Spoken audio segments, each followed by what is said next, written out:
Bienvenidos a La Esencia aquí en Mega TV. Buenas noches para todos. Constantemente uno, tal parece que, por ejemplo, cuando va cantando una canción, se olvida de que esa canción alguien la creó. Hay un derecho de autor que protege esa canción.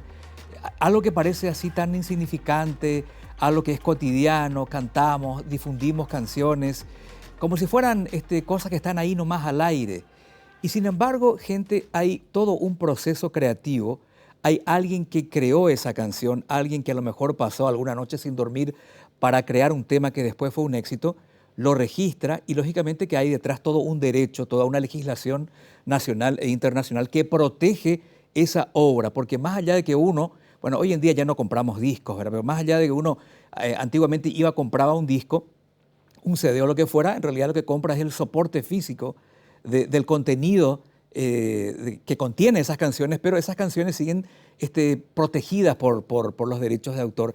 Entonces, nos preguntamos cómo se regula eso, cómo se controla el cumplimiento, de qué viven los artistas o de qué vivirían si no se contemplan y respetan los derechos de autor. Y tenemos en nuestro país instituciones que se encargan de velar porque todo eso se cumpla. Y ahí tenemos la Dirección Nacional de Propiedad Intelectual, que tiene también sus divisiones, y hoy vamos a hablar con el titular de una de esas divisiones de la DINAPI, en este caso el director de Derechos de Autor y Derechos Conexos, el doctor Óscar Eliseche. Óscar, bienvenido a La Esencia. ¿Cómo estás? Hola Juan, ¿cómo estás? Buenas noches para vos y para la audiencia. A ver, DINAPI entonces tiene dos divisiones concretas, ¿no? A ver si vamos a comenzar por ahí, por conocer qué es nuestra DINAPI. Bueno, la DINAPI es el ente encargado del diseño, de la promoción y de la ejecución de las políticas públicas de propiedad intelectual de la República del Paraguay. Tiene realmente tres áreas misionales.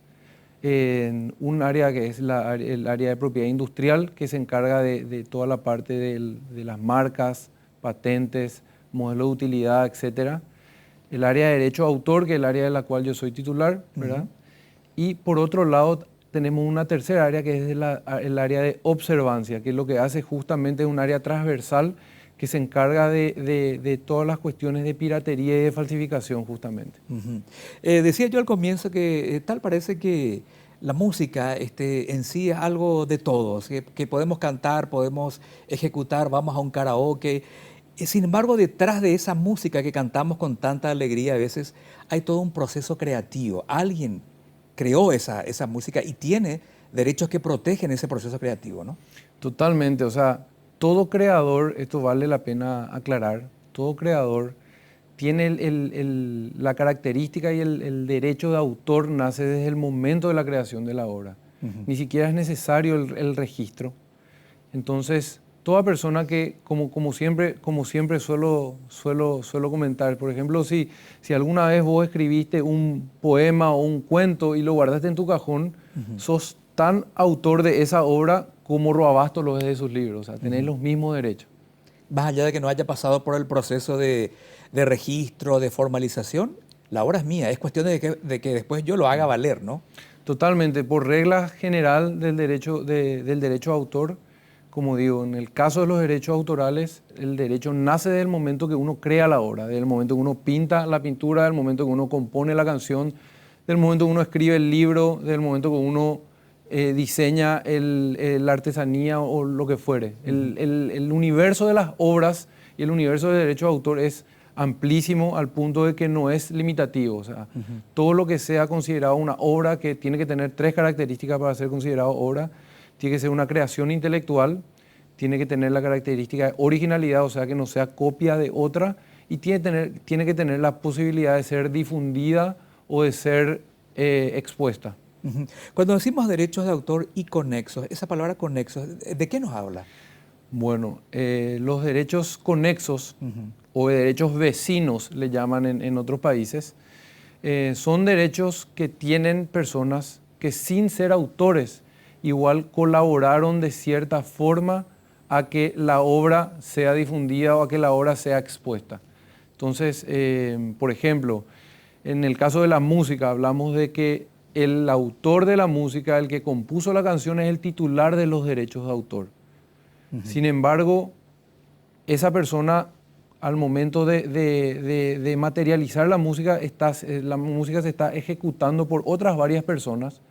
Entonces estas personas no son autores de la obra, pero tienen derechos conexos sobre su interpretación de las obras. El ejemplo clásico que suelo dar en algunas charlas que hacemos es el ejemplo, por ejemplo, de Luis Miguel y Armando Manzanero. Todos sabemos que Luis Miguel es un tremendo intérprete, tremendo compositor también, pero en el caso de las baladas, por ejemplo, la mayoría de las baladas que Luis Miguel ejecuta y que incluso me animo a decir por las cuales él también adquirió gran renombre y gran fama, son titularidad de Armando Manzanero. Entonces, ¿cómo se da esa relación? Obviamente Armando Manzanero, siendo titular de los derechos de autor, le emitió una licencia a Luis Miguel para que él ejecute sus obras. Entonces, en ese caso, cuando escuchamos un tema de Armando Manzanero ejecutado por Luis Miguel, Armando Manzanero sigue siendo el titular de los derechos de autor, pero sin embargo, Luis Miguel es el titular de los derechos conexos sobre esa interpretación de la obra de Manzanero. Interesante. Hablabas de charlas que solés dar y justamente necesitamos más charlas, campañas de concienciación. ¿Cómo estamos en Paraguay en materia de respeto a los derechos de autor? Porque uno, por ejemplo, dice, bueno, esta es mi casa y acá está el título. Bueno, ahí está la casa, está el título, es algo tangible, visible, comprobable. Con los derechos intelectuales en general y derechos de autor en particular, suele ser un poco más difícil tener en cuenta y recordar que hay un derecho detrás de eso, ¿no? Totalmente. Bueno, desde que tomamos la oficina y de esta administración de la DINAPI nos dimos cuenta y visualizamos principalmente los principales problemas que encontramos con relación a eso y vimos que teníamos que empezar mucho más de abajo de lo que nosotros pensábamos. Es decir, nos dimos cuenta que había una cuestión educacional que había que hacer una cuestión de inducción, no solamente a los niños, ¿verdad? Y a las generaciones venideras, sino también a las generaciones presentes, digamos, o a los adultos. ¿Por qué? Porque independientemente y sin tener en cuenta de repente el nivel de formación de una persona, de todos modos la gente no terminaba de entender que estos derechos, como dijiste al comienzo, al inicio, realmente son como dice su nombre, son una propiedad intelectual. Al decir una propiedad, estamos hablando de un derecho de propiedad, es decir, algo que pertenece a una persona y que por ende, si yo quiero usar algo que es de un tercero, debo pagar por eso. Claro, claro. Te decía yo al comienzo, antes cuando comprábamos un disco, muchos teníamos o tenían en general la percepción de que uno al comprar ese CD ya compraba también el contenido. El contenido sigue siendo del que creó esa obra. Yo compré el soporte físico, ¿no? Un CD, un vinilo, en mi época el cassette inclusive, mira de qué época vengo. Pero esas obras que sonaban cuando yo reproducía mi CD o lo que fuera, eran obras que estaban protegidas por un derecho, ¿no? O sea, el autor seguía siendo el que firma esa obra. Totalmente. Por eso hay, en realidad, en la propiedad intelectual y en los derechos de autor hay una gama de derechos diferentes. En el ejemplo que estabas dando vos, por ejemplo, desde el momento que vos comprás un CD o comprás un cassette, vos estás adquiriendo ya los derechos, incluso intelectuales, de esas obras para el uso privado. Entonces, ¿qué pasa? Yo lo que no podía hacer era ese CD poner, digamos, libremente, sin pagar otro tipo de derechos, en algún establecimiento público que yo tenga, en un restaurante, en un bar, etc. Lo mismo pasa con la radio. Llegaste a un tema tan interesante y de tanta discusión, doctor, porque el tema de cuando las sociedades de gestión van a un lugar público, un bar, una hamburguesería o lo que fuera, y quieren revisar si están pagando los derechos de autor, porque viste que hay música, hay imágenes, hay videos, y ahí viene toda una controversia, pero caramba, si yo no pongo como pondría cualquier otro en su casa una pantalla de televisión o un equipo de audio. No es tan así, ¿no? Hay cosas que tener en cuenta en ese aspecto, ¿no? Totalmente, así como te estaba explicando, ¿verdad? Desde el momento de que un tema musical fue creado por una persona y por ende detrás de esa creación hay que darse cuenta también todo el proceso creativo y el valor que tiene esa creación, no solamente en cuanto a la parte creativa, como dije recién, sino también a la parte de inversión. Inversión podemos tener en cuenta las horas que esa persona dedicó a la composición o a ganar esa expertise para poder componer o escribir esa canción, y así también la inversión que hacen las personas, tanto físicas o jurídicas, para fijar esa interpretación en un fonograma y a su vez poder distribuir y que la música se difunda. O sea, Estamos hablando realmente de un negocio, ¿verdad? Entonces, Claro. por ende, como dijimos al comienzo y como repetimos ya varias veces en esta entrevista, por los derechos intelectuales, por más que sean derechos inmateriales, se pagan y se debería pagar. ¿Hay un número mínimo, digamos, de una reunión, una fiesta en la casa o en un salón, donde se pueda difundir una serie de canciones registradas sin que tenga que pagarse, por ejemplo? Son preguntas que la gente nos suele hacer. Un cumpleaños, por ejemplo. Sí. Si yo invito 50 personas a mi casa, ¿ya debo pagar derechos de autor? ¿APA Yo, ya tiene que ir a cobrarme? yo le invito a la gente a que justamente con relación a eso se informe un poco, accediendo, por ejemplo, a las páginas web de tanto de las tres entidades de gestión que tenemos aquí de la música, APA, que es la Sociedad de Autores Paraguayos Asociados, AIE, que es la Sociedad de Artistas, Intérpretes y Ejecutantes, y la SGP, que es la Sociedad de Gestión de Productores Fonográficos. Yo creo que realmente está de una manera muy clara, muy sencilla y le va a iluminar bastante, ¿verdad? Para evitar cometer errores. Hasta ahora solemos ver cuando algunos papás le van a festejar el cumpleaños a los chicos en estos salones de cumpleaños. Ahí en el contrato dice, tantos guaraníes para APA. Pero ¿por qué dice? Y se olvida que en esa fiestita va a sonar, hola don Pepito, hola don José, tengo una vaca lechera, cumpleaños feliz, todo. Todo eso tiene que pagar un derecho de autor. Vamos a seguir hablando de esto, doctor, y también el famoso tema de las plataformas y una de las cuestiones más debatidas actualmente, este porcentaje de retención que está queriendo hacerse con respecto a la utilización de ciertas plataformas como Spotify, por ejemplo. Vamos a un corte y hablamos de eso, ¿le parece? Perfecto. Muy bien, pausa y ya regresamos.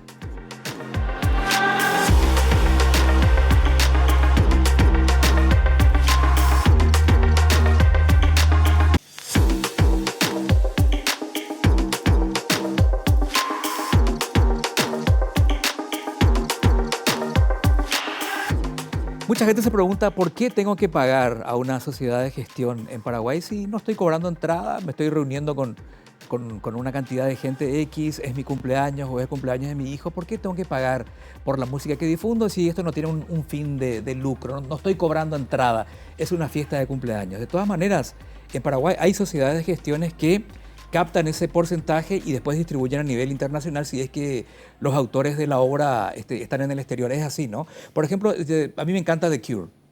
Pongo música de The Cure en una fiesta. Robert Smith allá en Londres tiene que cobrarme porque yo difundí su música aquí en Paraguay. No importa que estemos a 10.000 kilómetros de distancia. Es así, ¿no? Sí, así es. Realmente cómo funciona la gestión colectiva en el mundo es de esa manera. Como bien dijimos, por ejemplo, el ejemplo de APA es la Sociedad de Gestión de Autores Paraguayos Asociados, pero sin embargo hay otras sociedades de gestión de la misma calidad de autores en todo el mundo. Entonces, las sociedades de gestión tienen lo que se llama contrato de reciprocidad con sus sociedades hermanas de los demás países. Entonces, la sociedad de gestión de cada país representa no solamente el repertorio nacional, sino todo el repertorio internacional. Entonces, es correcto que en ese ejemplo que diste, APA te cobre por más que estás escuchando música solamente de Cure. ¿Por qué? Porque mediante y a través de su contrato de reciprocidad, APA lo que hace es, una vez que recauda ese dinero, tiene que remitir a la sociedad de gestión, en este caso de Inglaterra, de donde son los de Cure, en los derechos correspondientes al uso del repertorio en este caso, del grupo inglés. ¿Cuántas sociedades de gestión tenemos acá en Paraguay en este momento? Aparte de APA, ¿quiénes están? Sí. Bueno, con respecto al ámbito de la música, tenemos 3 sociedades de gestión que representan los 3, eso también es importante entender. No son 3 sociedades paralelas, o no son 3 sociedades que representan los mismos tipos de derechos. Porque cuando hablamos de una composición musical, estamos hablando de 3 tipos titulares de derechos diferentes. Están los autores por un lado, están los artistas e intérpretes por otro lado, y están los productores de fonograma. Entonces, tenemos nosotros una sociedad por cada tipo de titular de derecho de la música. APA, que es Autores Paraguayos Asociados, representa a los autores. AIE Paraguay, Artistas, Intérpretes, Ejecutantes, aglutina a los artistas e intérpretes de la música. y la SGP, la Sociedad de Gestión de Productores de Fonograma, que aglutina a los productores de fonograma, como su nombre lo O dice. sea, cada quien tiene su campo específico, no es que están en competencia entre sí o por ahí estos se enojaron con esto y formaron otra sociedad. No, no es así. No se trata de eso. Se trata de sociedades que representan a 3 tipos de titulares diferentes. Es decir, Correcto. si yo tengo que ver, si yo estoy dentro del ecosistema de la música, yo tengo que ver, yo soy autor, yo soy artista e intérprete o soy productor de fonograma. Entonces, de acuerdo a lo que yo fuere, tengo que asociarme a una o a la otra sociedad. Asimismo, puedo ser, por ejemplo, perfectamente autor y también artista e intérprete. Entonces, correspondería que yo esté asociado a esa, tanto a la sociedad de autores como a la de artistas e intérpretes. Ujú. Hoy nos estamos concentrando bastante en lo que es música, ¿no? Quizás en una próxima oportunidad, y ojalá que así sea, podamos hablar de otros derechos que caen dentro de lo que es la propiedad intelectual y particularmente de derechos de autor y conexos. Las plataformas digitales, estamos hablando bastante. Se pone como ejemplo Spotify, pero hay varias plataformas que están funcionando acá. Tenemos Apple Music, Deezer, no recuerdo quién más, está YouTube, hay varios. Esta ley que está, no sé en qué estadio está la ley, pero que pretende una retención de un porcentaje del precio que pagamos para que ese dinero recaudado en ese concepto sea distribuido en concepto de derechos de autor. ¿En qué parte está la ley? ¿Está tratándose? ¿Se promulga? ¿En qué parte está, doctor? Bueno, haciendo un poquitito de historia reciente, digamos, en agosto del año pasado, del año 2022, se presentó el proyecto de ley que estás mencionando. Fue ampliamente debatido, incluso a instancias de una audiencia pública que convocó una de las comisiones del Congreso, donde fueron invitados todos los participantes o todas las personas y las entidades e instituciones posiblemente afectadas con la promulgación de esa ley. En dicha oportunidad, la DINAPI como organismo técnico emitió su dictamen y también lo llevamos a viva voz en la audiencia pública donde hicimos nuestras observaciones a la ley en cuestión. A raíz de eso, los diputados que presidían esa audiencia pública llamaron a un cuarto intermedio invitando a todas las personas, a todos los interesados y a todas las partes a que acerquen otras alternativas de proyecto que busquen lo mismo. Porque se entendió que así como se estaba planteado el proyecto no había un consenso de todas las partes. Eso fue en septiembre, esa audiencia pública, y digamos que ahora volvió a reflotar todo un poquitito porque ahora en este mes de junio justamente se presentó una nueva alternativa, una nueva propuesta dentro de esa misma línea, dentro de la misma línea del proyecto. Y bueno, fue por eso que, si no me equivoco, la semana pasada se incluyó creo que 1 o 2 veces en la agenda de la Cámara de Diputados, pero tengo entendido que no fue tratada. Entonces, legislativamente, digamos que sigue como una materia pendiente, es decir, no te podría decir se va a promulgar o no se va a promulgar porque realmente no se llegó a tratar. Tengo más claro el panorama entonces. Ahora bien, cuando Spotify dice quizás nos resulte más conveniente dejar de operar en Paraguay, ¿tienen ellos su razón? Si finalmente el precio no me va a afectar a mí como usuario, ellos por su lado tendrán la posibilidad a lo mejor de aumentar el precio si es que esto no les resulta conveniente o en todo caso retirarse. ¿Es válida la argumentación de Spotify o de cualquier otra plataforma que esté preocupada por la incorporación de esa norma en nuestro país?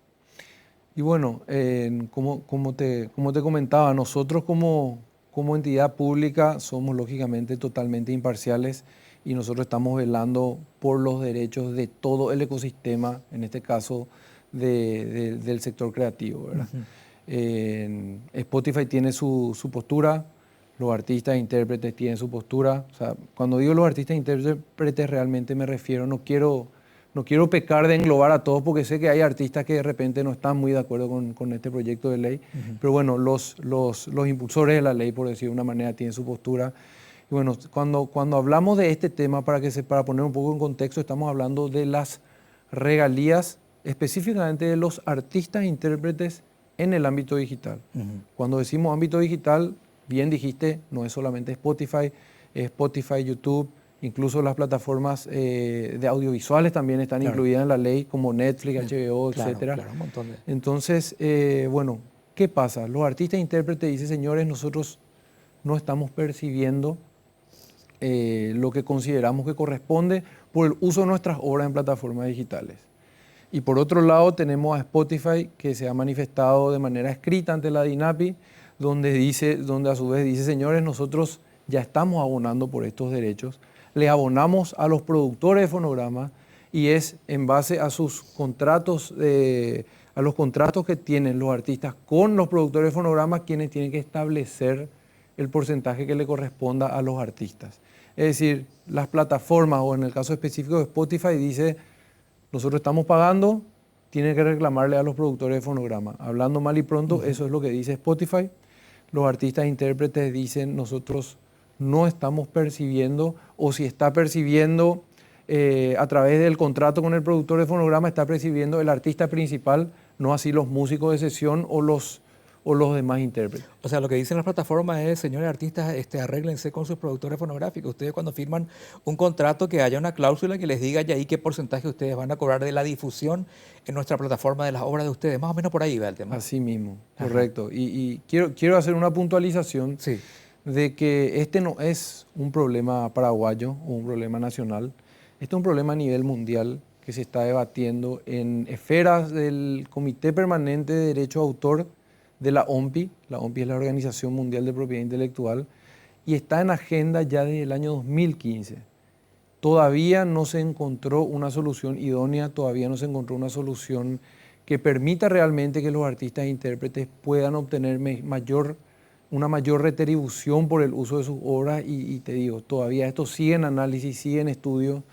En el mes de marzo de este año me tocó llevar a este comité permanente la posición paraguaya con relación al tema, donde nosotros más que nada hicimos un llamado a la prudencia y le instamos a este organismo rector que por favor sigan ahondando esfuerzos para encontrar una solución definitiva a este tema, que es una problemática a nivel mundial. ¿Y esa reunión cómo quedó? ¿Van a reunirse de vuelta dentro de poco? ¿Tendrás que ir a ver cómo están las cosas? ¿Qué camino se decidió tomar finalmente? Bueno, el Comité Permanente de Derecho de Autor de la Organización Mundial de Propiedad Intelectual se reúne anualmente. Hay años que se reúnen 2 veces al año, hay años que se reúnen 1 vez al año. En este año particularmente la próxima reunión es en noviembre. Quiero aclarar que dentro de lo que es la agenda del Comité Permanente se tocan un montón de temas relacionados a derecho de autor. Uno de ellos es, lógicamente, y de mucha importancia, son el tema de las regalías en el derecho o en el ámbito digital. Ajá. Bueno, yo agradezco mucho tu presencia, doctor. Como te decía, hoy nos enfocamos a lo mejor mucho en lo que es la música, pero hay otros derechos intelectuales y otros derechos de autor también. La próxima vez, que nos gustaría de vuelta contar con tu presencia dentro de poco aquí otra vez, podríamos tocar el tema de los escritores, por ejemplo, los poetas, los novelistas, los periodistas también, que escriben columnas en diferentes medios. Esa gente también tiene sus derechos protegidos, o por lo menos tiene que ser así, ¿no? O sea, este es un universo bastante abarcante, ¿no? Totalmente. Y con muchísimo gusto voy a estar compartiendo con ustedes todo lo que estamos haciendo desde la DINAPI, justamente para promocionar, ayudar y potenciar también a esos sectores, ¿verdad? Porque muchas veces, bien dijiste, cuando uno habla de derechos de autor, la gente piensa tal vez en música, piensa en audiovisual y tal vez hasta en libros. Y, digamos, limita ahí el universo, siendo que es muchísimo más amplio, como te comenté. Como la mente misma. Tal cual. Doctor, muchísimas gracias. La gente puede ingresar a la página web de DINAPI y ahí poder conocer un poquito lo que hacen ustedes. Y algo que decías muy importante, conocer también nuestras normas, que no son muy difíciles de entender, decías, ¿no? Uno lee ahí y va a tener exactamente qué es lo que puede hacer y qué es lo que no puede hacer. Es así, ¿no? Totalmente. De hecho, les invito, ya que estás haciendo la mención, a que entren a la página de web de la DINAPI, que es www.dinapi.gov.pi. Ahí nosotros tratamos de hacer bastante amigable la página y bastante clara, digamos, ¿verdad? Tenemos también un apartado, una biblioteca virtual, donde uno puede encontrar un montón de de materiales que no son materiales didácticos principalmente que nosotros hacemos de la DINAPI. Son totalmente libres, totalmente gratuitos, por supuesto. También los tenemos en versiones impresas en el caso que quieran acercarse a la DINAPI y tener los formatos físicos. Y bueno, nosotros abiertos somos, como te había comentado también al comienzo, somos una institución que también se encarga de promocionar todo lo que sean los derechos intelectuales. Así que si hay alguien que necesite algún tipo de capacitación, algún tipo de charla, sea una institución académica o sea un gremio, por ejemplo, de artistas o de lo que fuere, nosotros estamos siempre abiertos y disponibles, repito, de manera gratuita, lógicamente, para servir a la ciudadanía. Correcto. Gracias, doctor, por venir. Ya lo vamos a invitar para una próxima oportunidad y seguir hablando si no le molesta, ¿sí? No, por supuesto. Muchísimas gracias por la invitación. Muy bien. El doctor Óscar Eliseche, director de Derechos de Autor y Derechos Conexos de la Dirección Nacional de Propiedad Intelectual. Hasta la próxima en La Esencia.